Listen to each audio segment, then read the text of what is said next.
जय जय गोपाल जय जय।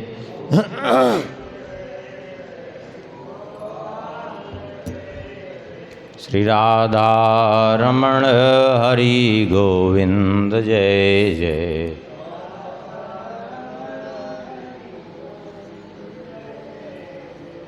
गोविंद जय जय गोपाल जय जय।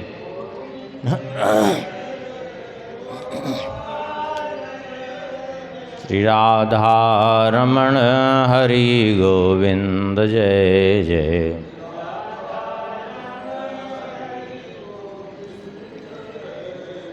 श्री राम जय जय रघुवीर जय जय।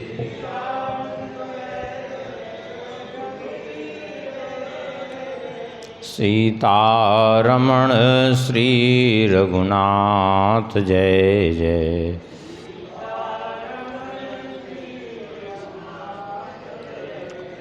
श्री राम जय जय रघुवीर जय जय।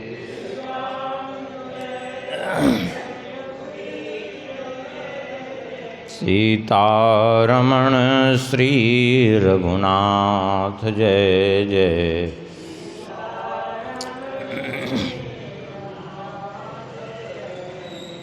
गोविंद जय जय गोपाल जय जय।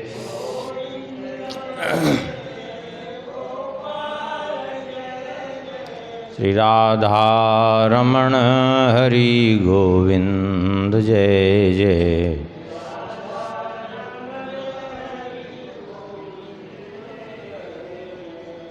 गोविंद जय जय गोपाल जय जय।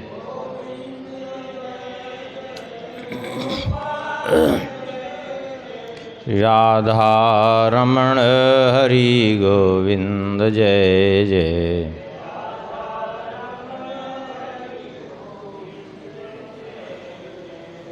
श्री सीतारामचंद्र भगवान की। श्री सिद्धि सदन बिहारी बिहारणी जू की। श्री वृंदावन बिहारी बिहारणी जू की। श्री राधा श्याम सुंदर भगवान की। श्री सीतारामचंद्र भगवान की। कनक भवन बिहारी बिहारणी जू सरकार की। श्री राम लला सरकार की जय। श्री सरजू मैया की। श्री अयोध्या धाम की। श्री हनुमान जी महाराज की। परम पावन ग्रंथ श्री भक्तमाल की। श्री नाभा गोस्वामी जी महाराज की। श्री प्रियादास जी महाराज की। सब संत भगवान की। जय जय श्री सीताराम। जय जय श्री राधे श्याम। नमः पार्वती पतये हर हर महादेव। हरिशरणम। परम मंगलमय परात्पर अखिलेश्वर अकारण करुणावरुणालय भक्तवांछा कल्पतरु। भगवान की महती कृपा करुणा से श्री भक्तमाल के माध्यम से हम लोग भक्तों का चरित्र स्मरण कर रहे हैं। श्री नाभा गोस्वामी जी वर्णन करते हैं। हरिवल्लभ सब प्रार्थों जिन चरण रेणु आशा धरी। हरिवल्लभ सब प्रार्थों जिन चरण रेणु आशा धरी। कमला गरुण सुनंद आदि षोडश प्रभु पद रति। कमला गरुण सुनंद आदि षोडश प्रभु पद रति। हनुमंत जाम्बवंत सुग्रीव विभीषण सबरी खगपति। हनुमंत जाम्बवंत सुग्रीव विभीषण सबरी खगपति। ध्रुव उद्धव अम्बरीश विदुर अक्रूर सुदामा। ध्रुव उद्धव अम्बरीश विदुर अक्रूर सुदामा। चंद्रहास चित्रकेतु ग्राह गज पांडव नामा। चंद्रहास चित्रकेतु ग्राह गज पांडव नामा। कौसारव कुंती वधो पटयचत लज्जा हरि। कौसारव कुंती वधो पटयचत लज्जा हरि। हरिवल्लभ सब प्रार्थं जिन चरण रेणु आशा धरी। हरिवल्लभ सब प्रार्थं जिन चरण रेणु आशा धरी। इस छप्पे के अंतर्गत बहुत से चरित्र थे, लगभग हो गए हैं। कल तक पांडवों का भी चरित्र संपन्न हुआ। आगे कुंती जी का नाम लिया है और द्रौपदी जी का, तो कुंती जी का स्मरण करते हैं हम लोग। कुंती जी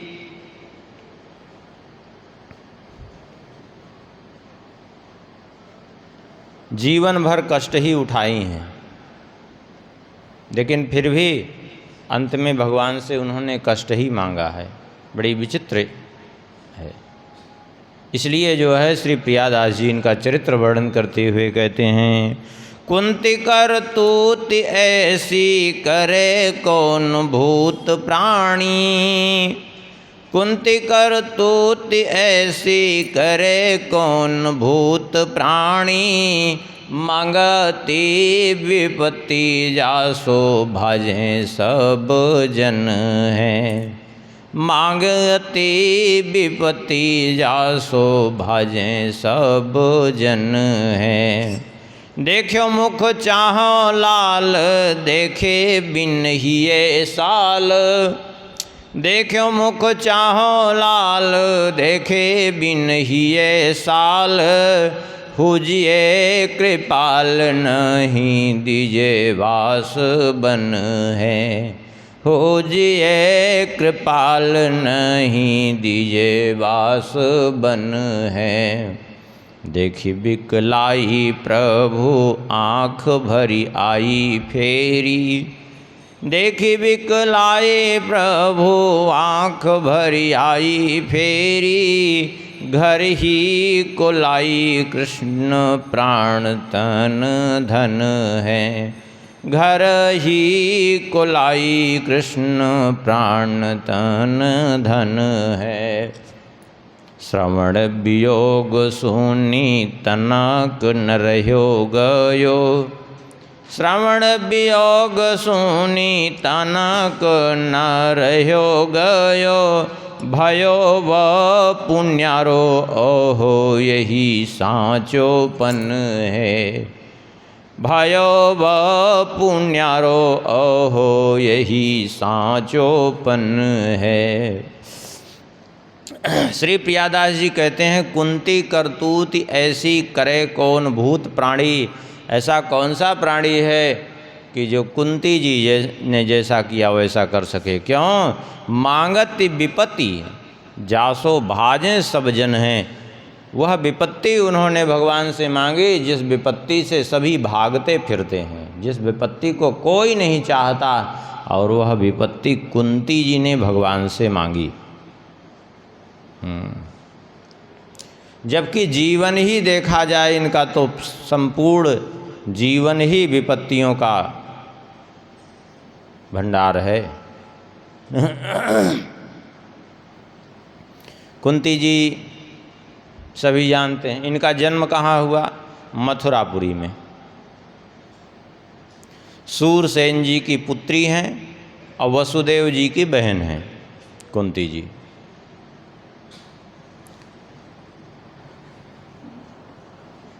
महाराज सूरसेन और कुंती भोज ये दोनों बड़े परम मित्र थे।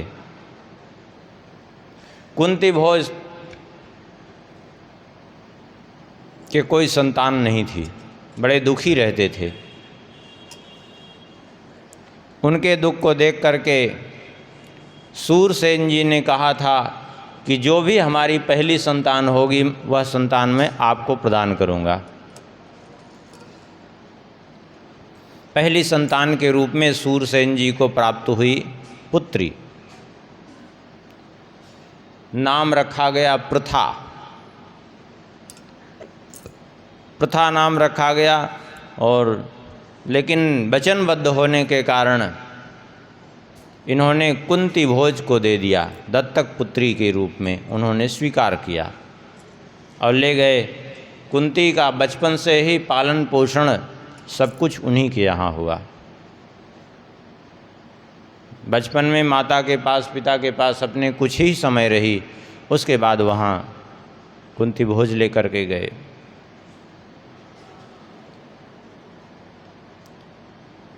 और वहाँ इनका पालन पोषण होने लगा, और इसका मतलब यह है कि बचपन से ही माता पिता का लाड प्यार जितना प्राप्त होना चाहिए, जितना स्नेह प्राप्त होना चाहिए, वो नहीं प्राप्त हो पाया इनको। वहाँ गई, लेकिन बचपन से ही बड़ी विशेषताएं इनमें थी। सेवा भावना, सदाचार, तप, त्याग, धैर्य, धर्म, प्रेम, प्रण, ये सब इनमें बड़ी विशेषताएं थी। कुंती जी में, और कुंती जी वहीं रह करके, वैसे देखा जाए तो कुंती जी साक्षात भगवती सिद्धि जी की अवतार हैं। जैसे पांडव सब युधिष्ठिर धर्मराज हैं, पवन देव के अंश से जो है भीमसेन, इंद्र और भगवान नर के अंश से अर्जुन, ऐसे सिद्धि जी के अंश से, वो सिद्धि कौन? रिद्धि सिद्धि, गणेश जी की पत्नियां हैं ना रिद्धि सिद्धि, हाँ, जिनकी इच्छा मात्र से संपूर्ण सिद्धियां सबको प्राप्त होती हैं, उन्हीं सिद्धि जी के अंश से जो है इनका प्रादुर्भाव हुआ था, ग्रंथों के अनुसार देखा जाए तो।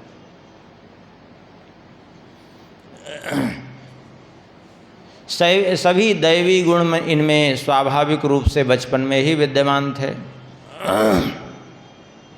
अभी ज़्यादा अवस्था नहीं थी। संयोगवशात एक बार महर्षि दुर्वासा जी पहुँचे, बड़े क्रोधी महात्मा थे। महर्षि दुर्वासा जी से सभी भयभीत रहते थे, न जाने कब कुपित होकर के श्राप दे दें। कुंती जी अभी बालिका ही थी, लेकिन इन्होंने महर्षि दुर्वासा जी की बड़ी सेवा की। ऐसे क्रोधी थे, लेकिन फिर भी अपनी सेवा भावना से ऐसा संतुष्ट कर दिया कि उनके अंदर कभी क्रोध नहीं आया। अब प्रसन्न होकर के श्री दुर्वासा जी ने कहा, इनके भविष्य का विचार करके, क्योंकि वो तो त्रिकाल दृष्टा हैं दुर्वासा महर्षि, जानते थे कि भविष्य में इनके साथ क्या होना है। उसी भविष्य के विचार को मन में ला करके कि भविष्य में इनको इसकी आवश्यकता पड़ेगी, इन्होंने कहा, देवी तुमने मेरी बड़ी सेवा की है, इसलिए मैं तुम्हें कुछ देना चाहता हूँ। कुंती जी ने बड़े विनम्र भाव से हाथ जोड़ करके कहा, आपकी सेवा का सुअवसर हमें प्राप्त हुआ, ये हमारा परम सौभाग्य था, अब इससे बढ़कर के हमें क्या चाहिए।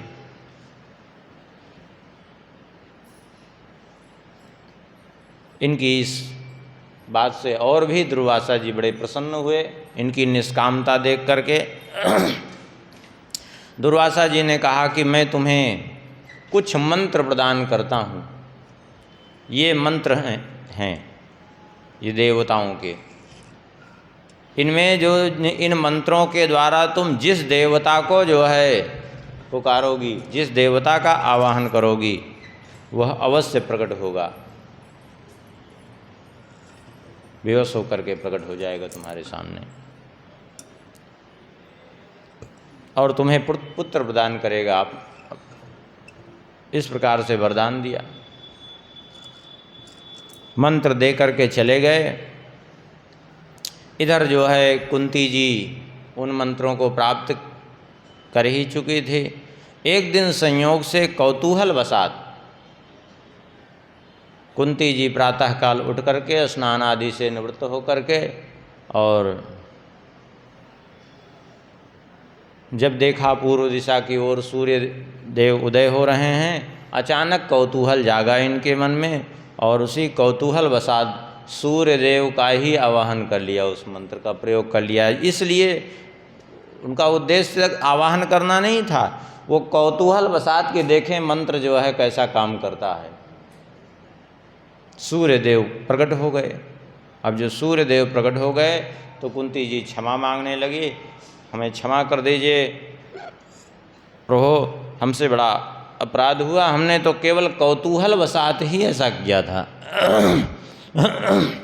भगवान सूर्यदेव ने कहा, लेकिन देवी तुमने भले ही कौतूहल वसात किया, लेकिन मेरा दर्शन अमोघ है, मैं आया हूँ तो तुम्हें पुत्र अवश्य दे करके जाऊँगा, नहीं तो ये मंत्र की भी मर्यादा नष्ट होगी और मेरी भी मर्यादा नष्ट होगी।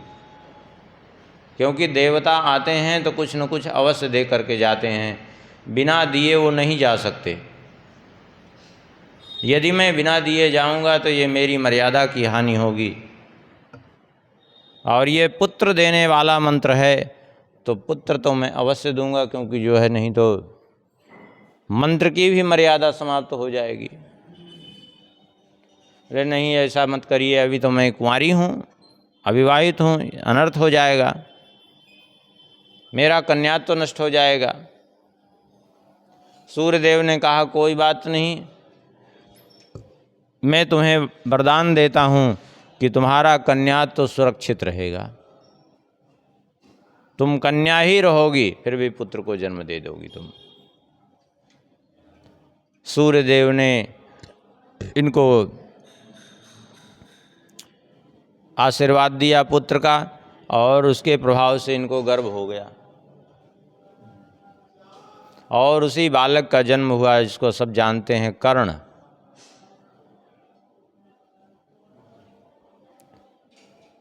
व्यथित थे, क्या करें, कैसे बच्चे हैं, कब लोग देखेंगे, क्या कहेंगे। तो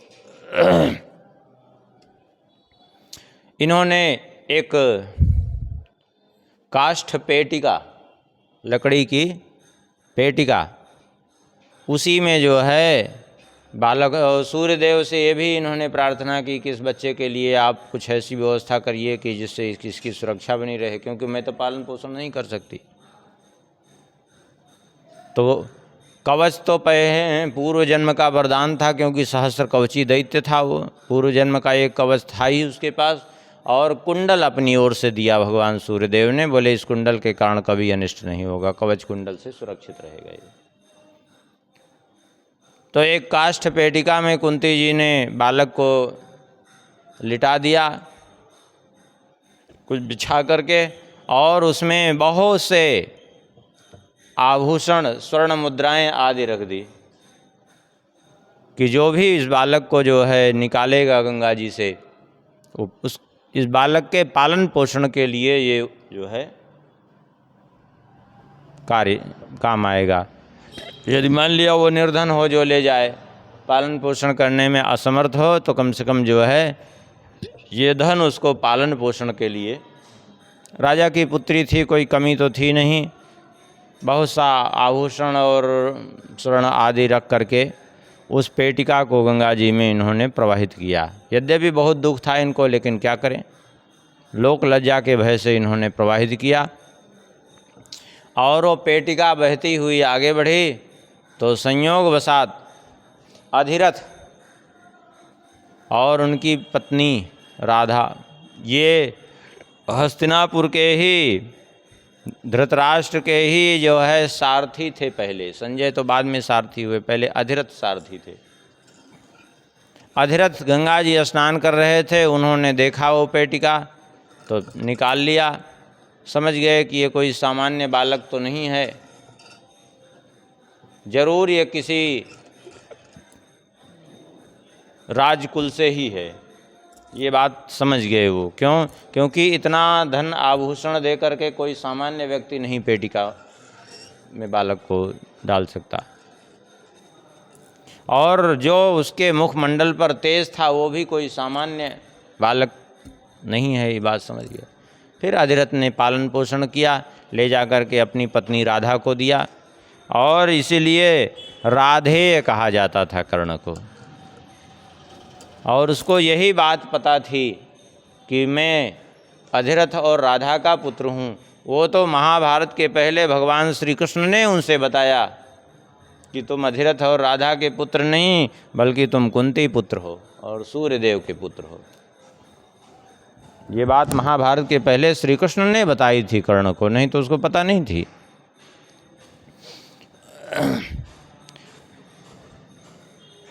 कुंती जी का बाद में विवाह हुआ। विवाह के बाद भी पति का भी सुख नहीं मिला इनको। क्यों?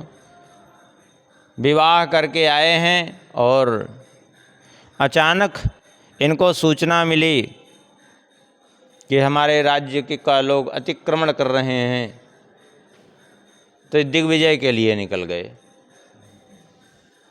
यद्यपि किसी की सामर्थ्य नहीं थी अतिक्रमण करने की, लेकिन थोड़ा सा सूचना कुछ ऐसी मिली, और राजाओं का एक नियम होता था दिग्विजय का, तो दिग्विजय के लिए निकल गए।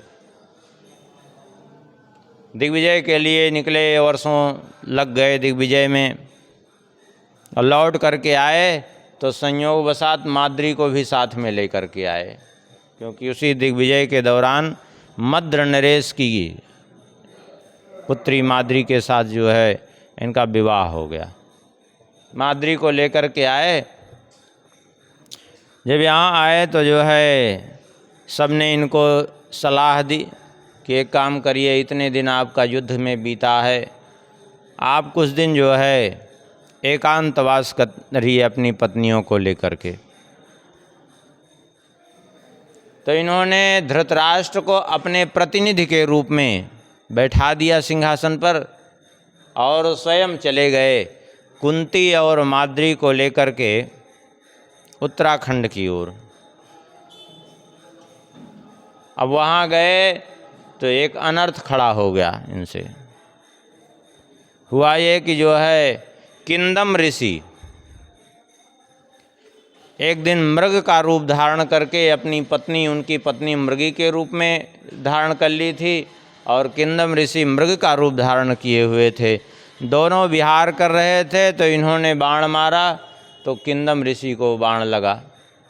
इन्होंने मृग समझ करके मारा, और जब निकट गए तो किंदम ऋषि ने श्राप दे दिया, बोले मैं इस रूप में विहार कर रहा था और तुमने मेरी हत्या कर दी। जाओ, मैं तुम्हें श्राप देता हूँ कि जिस प्रकार से मैं स्त्री के साथ विहार कर रहा था तो तुमने मुझे मारा है, ऐसे ही यदि तुम स्त्री सहवास करोगे तो तुम्हारा प्राणांत हो जाएगा।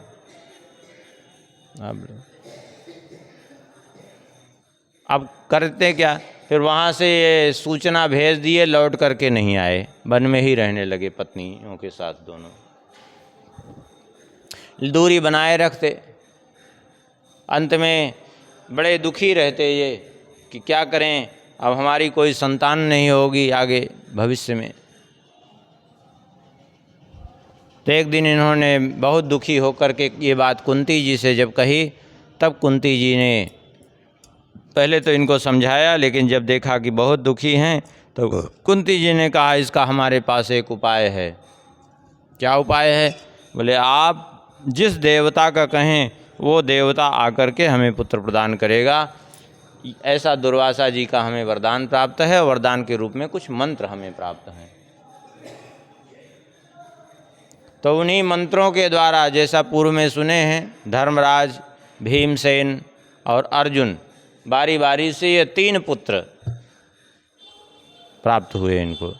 और फिर अश्विनी कुमार इनके कहने से वो मंत्र प्रदान किया है माद्री को, तो माद्री के द्वारा भी 2 संतानें हुई हैं अश्विनी कुमारों के द्वारा, नकुल और सहदेव। इस प्रकार से इनको 5 संतानें हुई, लेकिन एक दिन माद्री को देख करके मुग्ध हो गए। परिणाम ये हुआ कि होनी वैसी ही थी और इनकी मृत्यु हो गई। माद्री के कारण अब तो माद्री तो सती हो गई।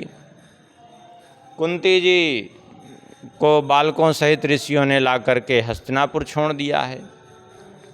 यहाँ आने के बाद इनके साथ ऐसे ऐसे दुर्व्यवहार हुए हैं, आने के बाद धृतराष्ट्र को प्रसन्नता नहीं हुई, बल्कि अंदर अंदर कुढ़ते रहे और हर प्रयास करते रहे कि किसी तरह ये पांडव नष्ट हो जाएं।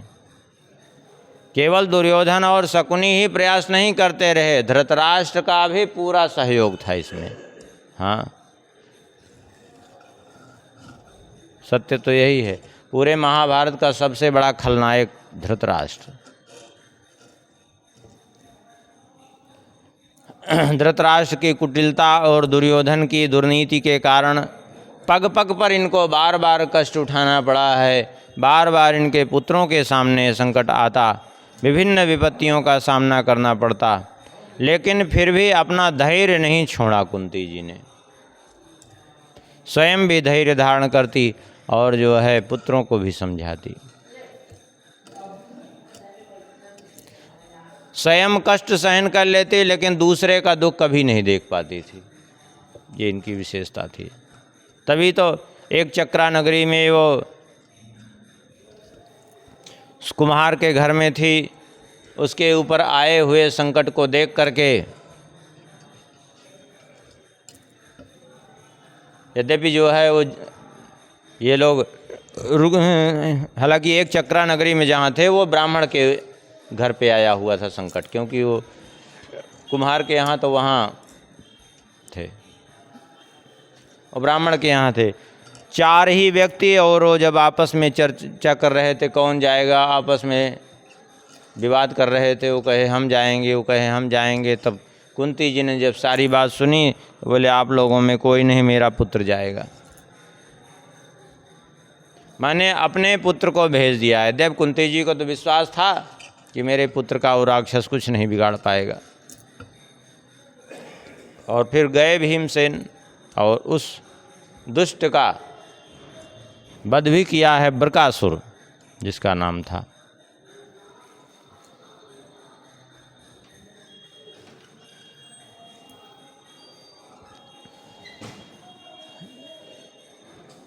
वहाँ विवाह हो गया इनका। बाद में जो है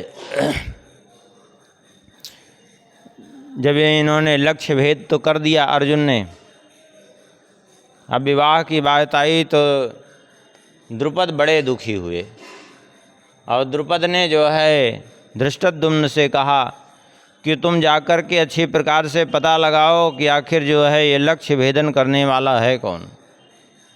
यदि कोई ब्राह्मण है अथवा क्षत्रिय है तब तो ठीक है, और नहीं तो अनर्थ हो गया है लक्ष्य भेद के नाम पर। क्यों? क्योंकि कोई दूसरा हमारी कन्या का विवाह करे ये उचित नहीं है, क्योंकि ये तो दोष बन जाएगा। अब ऐसे पूछ भी नहीं पा रहे थे इनसे, तो 5 भाइयों को बुलाया परीक्षा के लिए द्रुपद ने, और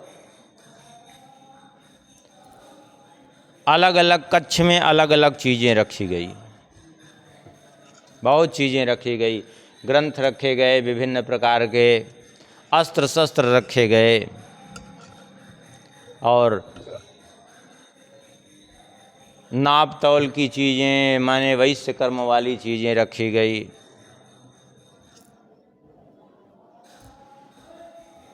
ये सब और भी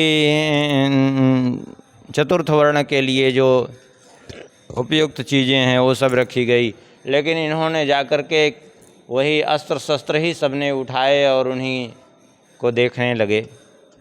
तो अंदाज तो हुआ कि ये क्षत्रिय हैं, लेकिन अभी कुछ निश्चित नहीं हो पा रहा था कि आखिर कैसे समझा जाए कि ये क्षत्रिय हैं।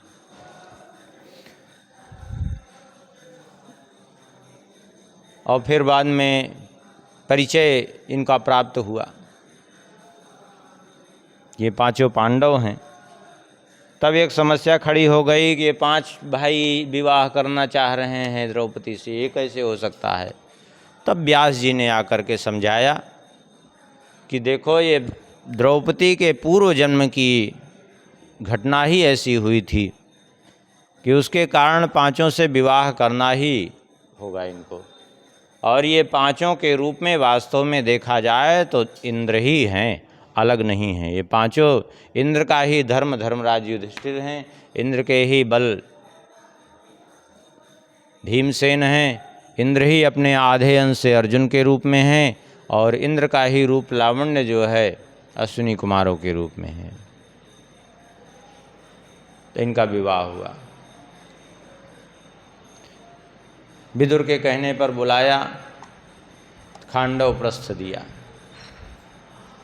सब जानते हैं कैसे कैसे कष्ट सहन करना पड़ा इन लोगों को। जुआ में उसको भी हार गए। जुआ में हार गए तो 5 पांडव और द्रौपदी तो वनवास चले गए। कुंती जी हस्तिनापुर में ही थी। कुंती जी हस्तिनापुर में ही थी। और जब भगवान श्री कृष्ण शांति दूत बन कर के गए हैं और शांति प्रस्ताव जब ठुकरा दिया है, तो कुंती जी ने संदेश भेजा है अपने पुत्रों के नाम से। और वहाँ महाभारत में कुछ कथाएं सुनाई हैं और कहा जाकर के मेरा संदेश मेरे पुत्रों को यही कहना कि क्षत्राणियाँ जिस लिए बच्चों को जन्म देती हैं, अब वह अवसर आ गया है। क्षत्राणियाँ सुख भोग के लिए बच्चों को जन्म नहीं देती हैं, बल्कि क्षत्राणियाँ राष्ट्र की रक्षा के लिए, धर्म की रक्षा के लिए बच्चों को जन्म देती हैं।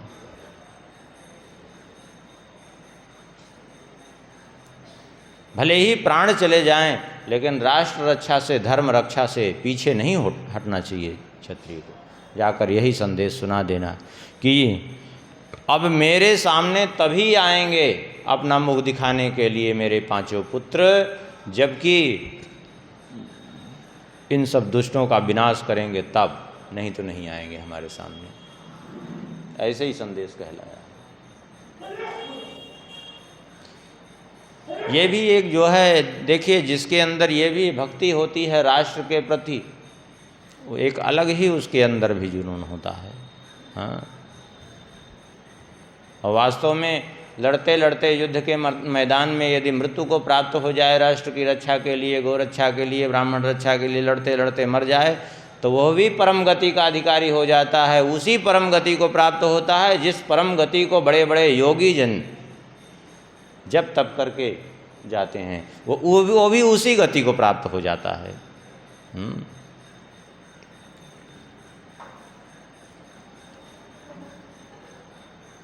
एक बार एक नगर की बात है। एक वृद्धा माता जी थी, उनके 4 पुत्र थे। क्षत्राणी थी, 4 पुत्र थे। संयोग से बाहरी शत्रुओं का आक्रमण हो गया राज्य पर।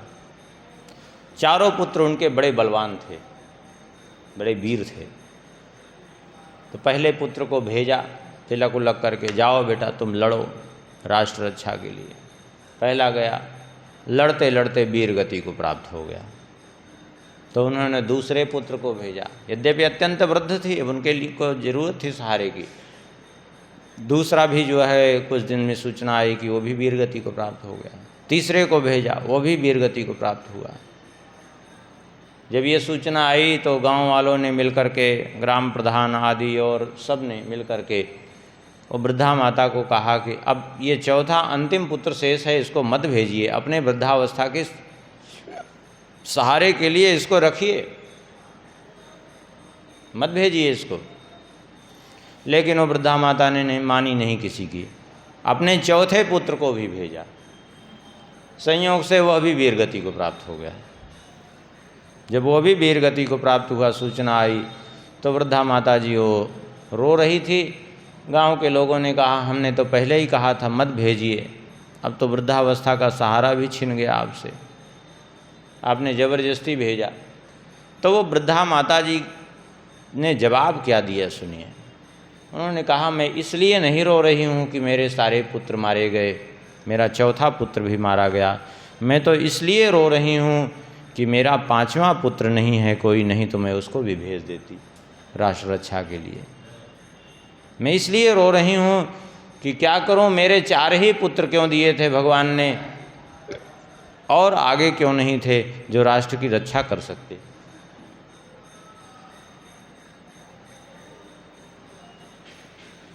जैसे भगवान की भक्ति का जुनून जिसके ऊपर सवार होता है, वो तन मन धन से सब छोड़ छाड़ कर लग जाता है भगवत भक्ति में, वो फिर प्राणों की चिंता नहीं करता।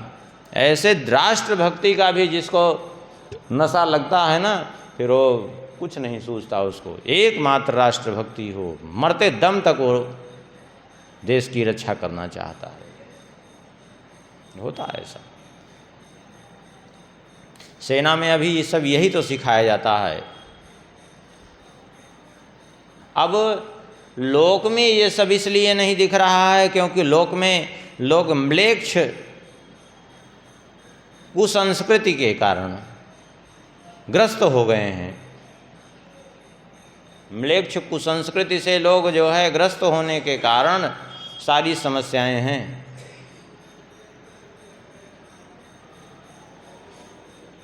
आज देखो तो लोग गाली देते हैं एक दूसरे को, एक दूसरे की माँ बहन।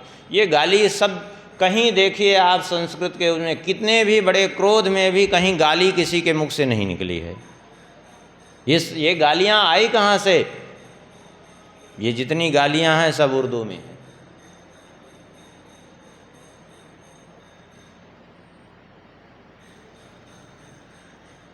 क्यों? क्योंकि ये म्लेच्छों से आई हैं। लेकिन उसी में लोग, कितने लोग तो बिना मतलब के दिन भर बकते रहते हैं और वही बच्चे उनके सीखते हैं। नहीं तो कोई बता दीजिए, एक भी प्रमाण दे दीजिए कि कहीं ऐसा गाली शब्द हो। संस्कृत में जहाँ भी कहीं है, ज़्यादा से ज़्यादा मूढ़ कह दिया, अज्ञानी कह दिया, मूर्ख कह दिया, दुष्ट कह दिया, ये सब तो है। सठ कह दिया, खल कह दिया, लेकिन कहीं जो है ये सब अभद्रपूर्ण गाली नहीं है, कहीं भी नहीं है।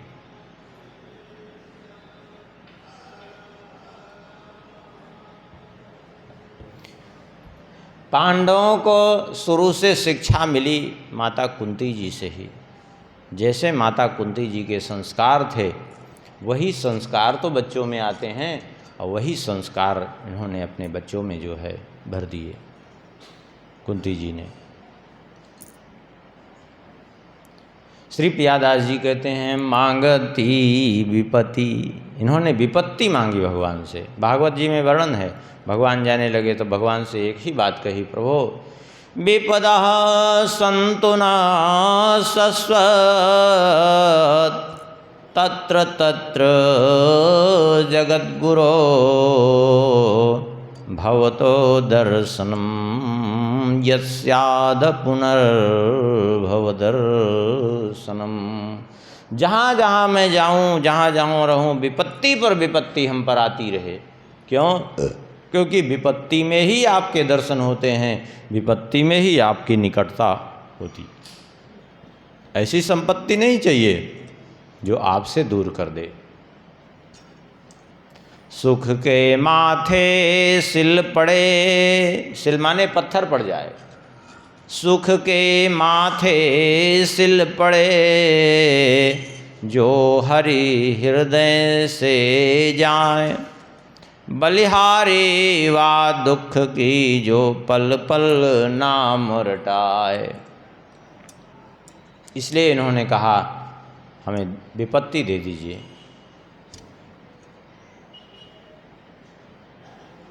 भगवान से।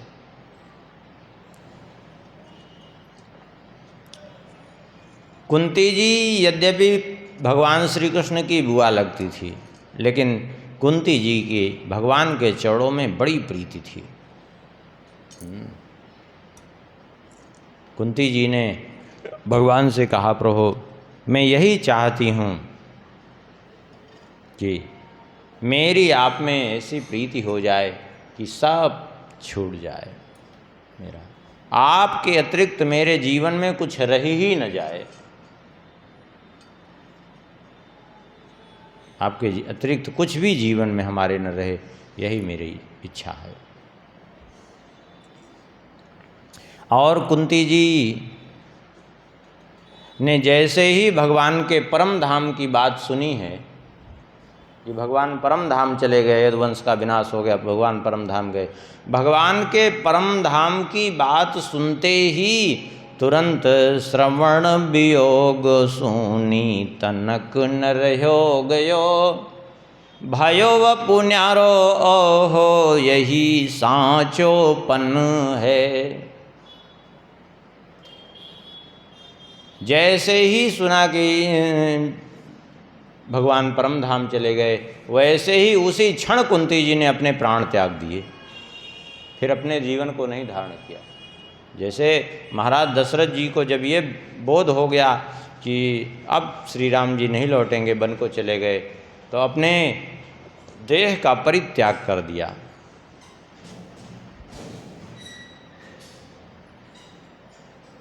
ऐसे ही इन्होंने जो है अपने देह का परित्याग कर दिया। यद्यपि महाभारत के अनुसार देखा जाए तो महाभारत के अनुसार तो चली गई थी धृतराष्ट्र और उनके साथ गांधारी के साथ वन में, वहाँ देह का परित्याग किया है। लेकिन भागवत के अनुसार तो भागवत जी में वर्णन है कि जब आए हैं अर्जुन और उन्होंने सूचना दी है, तो प्रथाप्यनुसृत्य धनंजयोदितं नासं यदूनां भगवद्गतिं च ताम् एकांत भक्त्या भगवत्यधोक्षजे निवेशितात्मो परराम संसृते। तुरंत उसी क्षण अपने देह का परित्याग किया। जैसे महाराज दशरथ जी ने बंदौ अवध भुआल सत्य प्रेम जेहि राम कह जेहि राम पद बिछुरत दीन दयाल, भगवान के बिछड़ते ही प्रिय तन तृण इव परिहर्यो, तिनके के समान अपने देह का परित्याग किया। ऐसे इन्होंने जो है अपने देह का परित्याग कर दिया। एकमात्र इच्छा कुंती जी की कि मैं सदा सर्वदा भगवान को देखूं, इसके अतिरिक्त मेरी कोई दूसरी जो है चाह नहीं, दूसरी कोई इच्छा नहीं, केवल मात्र श्री कृष्ण हमारे हैं। और अपने ही पुत्रों के सामने कहा कि जो मेरी दो जगह ममता लगी हुई है अपने पुत्रों में और आपके पुत्रों में, इस ममता का भी आप छेदन कर दीजिए, इस ममता का भी आप छेदन कर दीजिए, अर्थात आपके अतिरिक्त मेरा ममत्व कहीं न रह जाए, अर्थात मेरापन आपके अतिरिक्त कहीं न रह जाए, यही मेरी इच्छा है।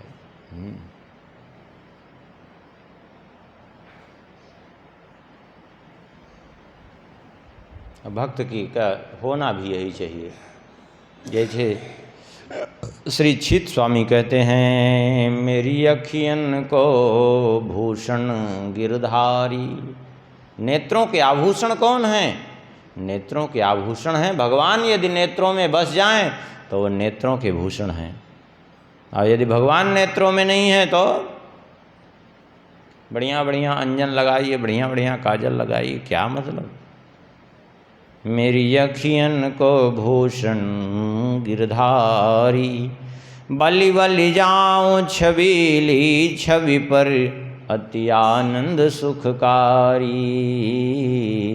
मेरी अखियन को भूषण गिरधारी। परम उदार चतुर चिंतामणि, दरस परस दुखहारी। परम उदार चतुर चिंतामणि, दरस परस दुखहारी। अतुल प्रताप तनक तुलसी दल, मानत सेवा भारी। अतुलनीय प्रताप है, लेकिन थोड़ी सी तुलसी दल से ही, थोड़ी सी सेवा से प्रसन्न हो जाते हैं।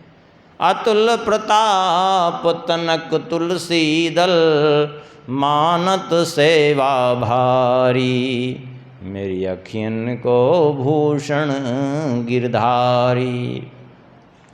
छीत स्वामी गिरिधरन विशद जस, गावत गोकुल नारी। कहा वर्णो गुण गाथ नाथ के, श्री विट्ठल हृदय बिहारी। मेरी अखियन को भूषण गिरधारी। कैसी स्थिति हो जाए, नेत्रों को एकमात्र भगवान ही अच्छे लगें, मन को एकमात्र भगवान ही अच्छे लगे। जैसे श्री सूरदास जी कहते हैं, क्या करूं मैं, आँखियन इहई टे वो परी। आँखों को एक ही नशा चढ़ गया है। क्या, किस चीज़ का? बोले चाहे इन जितना समझाऊं इन आँखों को, कहा करो वारिज मुख ऊपर, लागत ज्यों भ्रमरी। अखियन इहई टेव परी। जैसे कमल के ऊपर भंवरा मंडराता है, छोड़ करके जाता नहीं है, ऐसे ही ये आँखें भी उन्हीं के रूप पर मंडराती रहती हैं, उनके रूप को छोड़ती ही नहीं हैं। हाँ, यद्यपि हटक राखत हों, यद्यपि हटक राखत हों, तद्यपि होत खरी। चितवत रहत चकोर चंद ज्यों, विसरत नाहि घरी। अखियन इहई टेव परी। ये किसकी दशा है वर्णन कर रहे हैं? बोले गोपियों की दशा वर्णन कर रहे हैं श्री सूरदास जी। आप कहेंगे फिर आंखें हटाना क्यों चाहती हैं गोपियां भगवान से? समझाती हैं आँखों को कि अरे आँखें, तुम अब इतना श्याम सुंदर को मत देखो, नहीं तो लोग क्या कहेंगे संसार में। लेकिन नहीं, ये आँखों को तो एक ही मात्र नशा चढ़ा हुआ है, सारी लोक लाज छोड़ के उन्हीं को देखने की। गड़ी जो रही वारूप जलधि, गड़ी जो रही वारूप जलधि में, प्रेम पीयूष भरी। सूर तहाँ नग अंग परम रस, लूटत निधि सगरी। अखियन इहई टेव परी। बस यही दशा कुंती जी की बात थी। देखिए, जब एक बार भगवत दर्शन का सुख मिल जाता है, जब एक बार भगवत प्रेम प्राप्त हो जाता है, तो फिर भगवान के बिना वो रह नहीं पाता। संसार अच्छा लग रहा है, इसका मतलब है कि प्रेम नहीं है। संसार के प्रति हमारी आसक्ति हो रही है, हम चाहते हैं संसार में अधिक से अधिक हमें धन मिल जाए, अधिक से अधिक लोग हमारे जुड़ जाएं हमसे, अधिक से अधिक। इसका मतलब क्या है? प्रेम नहीं है, ये सब नाटक है केवल मात्र। जब प्रेम होगा तो क्या दशा? सारे दुख दुनिया के एक तरफ मिल जाएं, वो सब सहन कर सकता है, लेकिन क्षण भर का भी वियोग नहीं सहन कर सकता। हाँ, सब दुख दुसाह सहावहु मोही, लोचन ओट राम जानि होई। महाराज दशरथ जी क्या कर रहे हैं? सारे दुख हमको सहन करवा दो, प्रार्थना कर रहे हैं। आशुतोष तुम अवढ़र दानी, आर्त हरौ दीन जन जानी। सबसे प्रार्थना कर रहे हैं, हे सूर्यदेव, हे भगवान शंकर जी, सब आप लोग सुनिए। सब दुख दुसह सहावो मोही, चाहे जितना असह्य कष्ट हो सब कुछ मुझे सहाइए, लेकिन राम जी को मेरे नेत्रों से ओझल मत करिए, दूर मत करिए।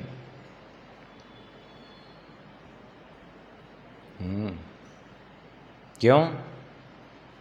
प्रभु वियोग लवलेश समाना, सब मिल हो हीन कृपा निधाना। श्री जानकी जी राम जी से क्या कह रही हैं? हे प्रभु, आपके वियोग में जो हमें कष्ट होगा, थोड़ा सा, प्रभु वियोग लव लेस समाना, एक लेस मात्र का, लव मात्र के समय का वियोग आपका इतना कष्टकर होता है कि सारे दुख दुनिया के मिलकर के सब मिल हो ही न ते ही कृपा निधान, सब मिलकर के भी उतना कष्ट नहीं होता। सारे दुख मिल जाएं तो भी उतना कष्ट नहीं होगा जितना भगवत वियोग का कष्ट।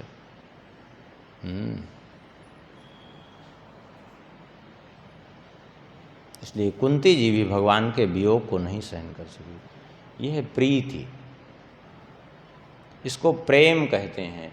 जैसे ही सुना एक क्षण में देह त्याग, पता समय नहीं लगा। श्री जयदेव जी के चरित्र में सुनेंगे पद्मावती का चरित्र। जयदेव जी की पत्नी पद्मावती, एक बार रानी ने परीक्षा ली तो पद्मावती ने कहा वो तो कुशल से हैं, सब ठीक है। दोबारा जब फिर परीक्षा ली, समझ गई कि परीक्षा लेना चाहती, सतीत्व की परीक्षा। बस जैसे ही कहा कि वो तो स्वामी जी का शरीर छूट गया, तुरंत एक क्षण नहीं लगा देह त्याग दिया पद्मावती जी ने।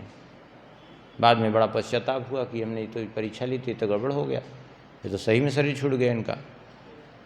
बाद में हालांकि श्री जयदेव जी ने जीवित कर दिया उनको, लेकिन तात्पर्य यह है कि इसको प्रीति कहते हैं, इसको प्रेम कहते हैं। अब कहें गोपियों के प्रेम, गोपियाँ तो प्रेम की ध्वजा कही जाती हैं, उनके देह क्यों टिके रहे?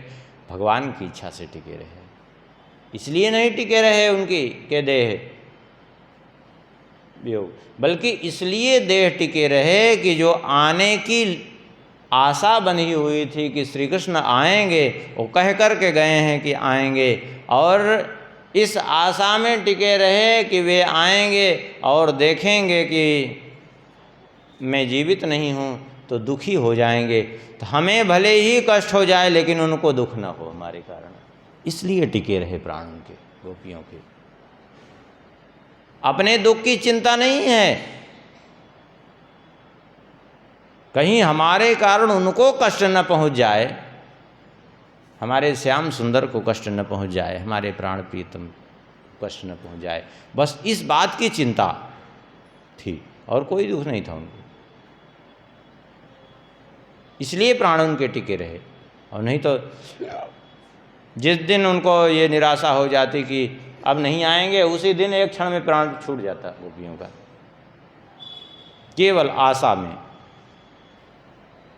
आशा में बड़ी सामर्थ्य होती है, आशा में प्राण नहीं निकलते।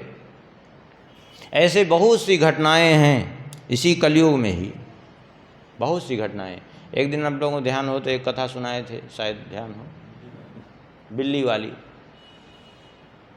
एक सज्जन रहे बेचारे, और वो कहीं चले गए बाहर, घर में ताला बंद करके, और वो घर में बिल्ली बंद हो गई धोखे से। वो बिल्ली घुसी थी, वो बाहर से बंद करके चले गए। अब वो बिल्ली बेचारी जो है फंस गई अंदर, निकले तो कैसे? अब उसको ऊपर जो है रखी हुई थी रुई, और रुई को देख करके मक्खन समझ बैठी वो।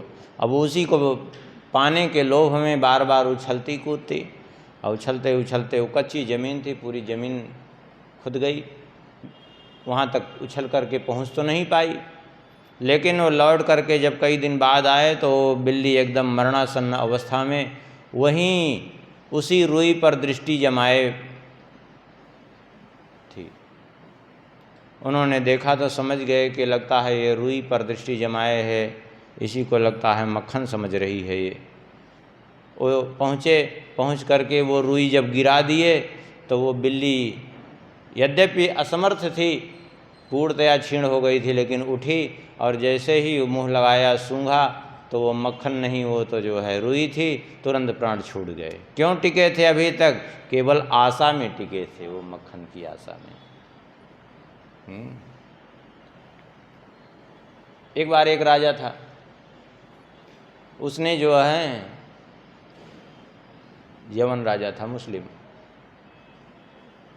उसने जो है गोलियां बनवाई वैद्य से, और वो जो है जिसको मारना होता वो गोली खिला देता, मर जाता बेचारा। अब वो वैद्य से कहा, उसने 100 गोलियां बना करके दी और उसने अपने नौकर को दे दिया। बोले ये गोलियां तुम रखे रहोगे, जब मैं मांगूंगा तब ये गोलियां देना, ये जहर की गोलियां हैं, किसी के हाथ न लगने पावें। ठीक है।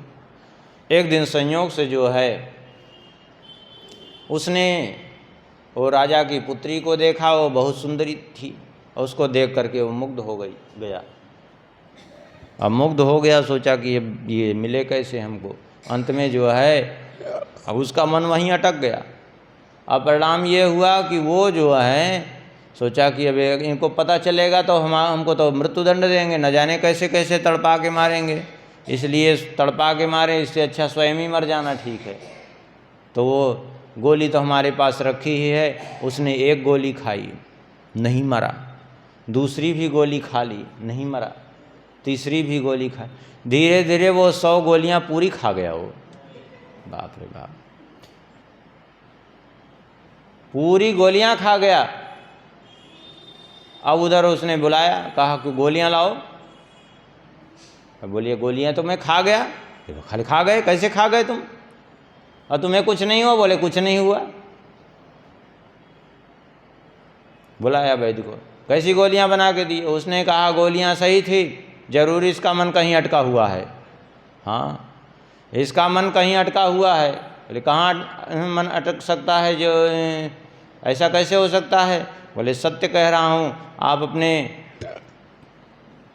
महल की जितनी स्त्रियां हैं, लड़कियां हैं, उनका चित्र बनवाइए, अभी समझ में बात आ जाएगी।